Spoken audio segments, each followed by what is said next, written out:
Hey guys, how you doing out there? This is the Knife Detector. Got another knife video for you guys. I had mentioned before I was going to be alternating with some Victorinox knives and some Stockman knives that I had quite a few of that I was doing videos on. But man, I got some other very interesting knives to show you guys. Some real nice ones, guys, that when I say nice, I don't necessarily mean expensive. I just mean knives that look pretty good to me, that maybe some of them are not very expensive at all, but they're just some cool looking knives, right?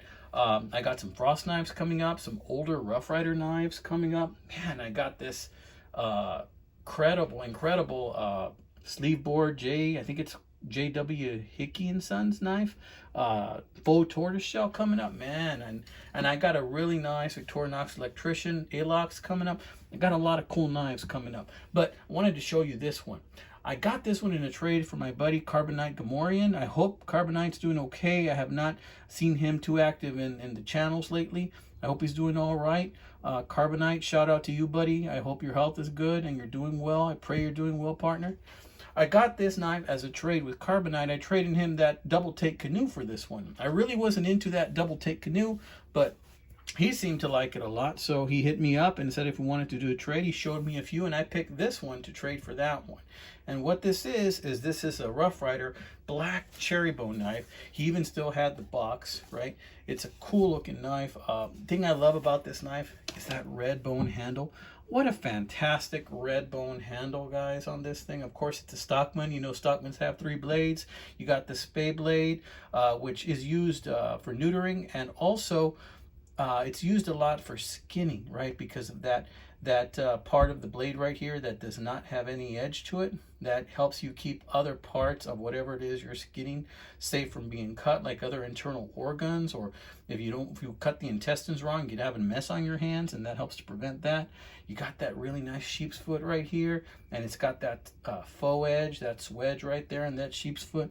Got a really nice clip point, and it says black cherry bone, and of course it has the R for the Rough Rider. A lot of you guys don't like the R. I don't really mind it, man. I do intend to pocket carry this bad boy. This is just a sweet looking Stockman. I mean, when you look at the back, you can see the tolerances are really good on this Stockman. Rough Rider just did a fantastic job on this line. And doesn't that red cherry bone just make you feel good? I mean, one of the things that I like about pocket knives is I buy a pocket knife that makes me feel good. When I get either make a trade for or buy a pocket knife, it's because I have a really good feeling from that knife. It makes me feel good when I carry it. Some knives makes me feel like happier. Some knives make me feel like I'm capable of handling situations, like in the case of a utility knife or a work knife, a good, steady and sturdy and heavy duty work knife that's going to be there when you need it, and give you confidence to know that you can handle the job that's coming to you. The knife that you have in your pocket during the day, it really does have a lot to do with how you carry yourself during that day. And I've talked about this before. Sometimes the knife I have in my pocket acts kind of like a worry stone, and it's good to reach in there and know that you have that in your pocket and that it brings you joy, especially when you're feeling stressed out during the day. You might think about, what it's made of. You might think about, how many blades this has. When you reach into your pocket and you hold on to your knife, you're doing, whether you know it or not, something called a mindfulness activity. You're thinking about, well, what do I have in my pocket right now at this present time? I have a Rough Rider black cherry bone knife. And you start thinking about the colors that it is, how it feels, the texture in your hand. You start thinking about the sheep's foot, what the blade looks like, the swedge. You start thinking about the snap. Even if you can't pull it out at the moment because you're at work or the situation, you can think about the snap on that knife. You can think about pulling out the blades. You can think about the different embellishments, the R, the lines, what it's made out of, where it's made. Thinking about all of these things will help take your mind off of some worries you might have. And I think that's why a lot of us do have this hobby, and we enjoy this hobby a lot because it takes our mind off of other troubles and other stressors throughout the day, right? And didn't know this video was going to turn into this, but I just wanted to let you know one of the joys that I get from carrying a real pretty pocket knife like this one, right? So let's check out the snap on this. Really nice snap. The thing I like about these sow bellies, and this is a sow belly Stockman. This is like my first real sow belly Stockman. Is this curve? It just lends itself for you to use it, and see how this curve kind of causes for the blade to kind of curve in the end, gives you more aggressive stance. You know, that just lends itself to being used more aggressively, and so you can be more sure of yourself when you make that cut. Really like the way it just cradles your fingers there, the inside of your fingers when you hold it. It's just a really nice design, these sow bellies. I don't think this is going to be the first sow belly or the last sow belly I'm going to have. I think I'm going to have more of these in my future. And when I saw this one that Carbonite had, and this is one of the things he wanted to possibly do a trade for, and I thought, man, I'm going to jump on that one because that is a real beauty. And look at that rich red right there. Look at that rich red. I mean, they just did a fantastic job on those scales. I mean, look at that. It's amazing, right?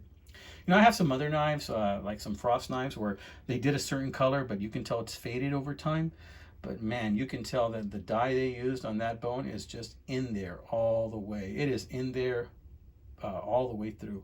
Just a fantastic job on this knife. Really like this knife.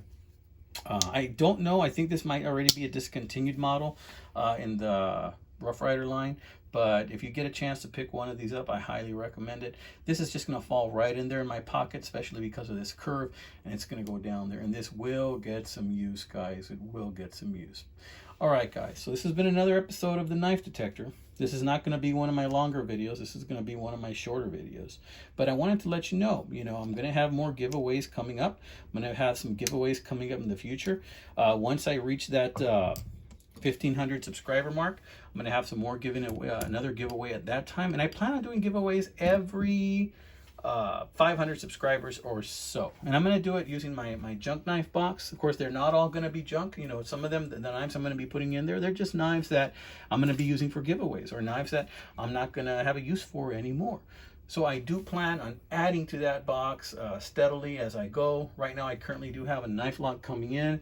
Man, I went ahead and I bought one of those mystery knife lots, right, where you're guaranteed at least one Victorinox, and the others are like no-name brands or somewhat name brand knives that are TSA confiscated. So let's see how that turns out, right? That might be a video in and of itself. Just seeing what that looks like and what I received, right? I'm kind of curious. I paid about 18 bucks for that little mystery lot plus shipping. So I'm curious as to what I'm going to get for that price, right? But the knives that I'm not going to keep, I'm going to add to my bundle, and that'll be a mystery knife that somebody else, one of my lucky viewers, will receive as a gift, all right?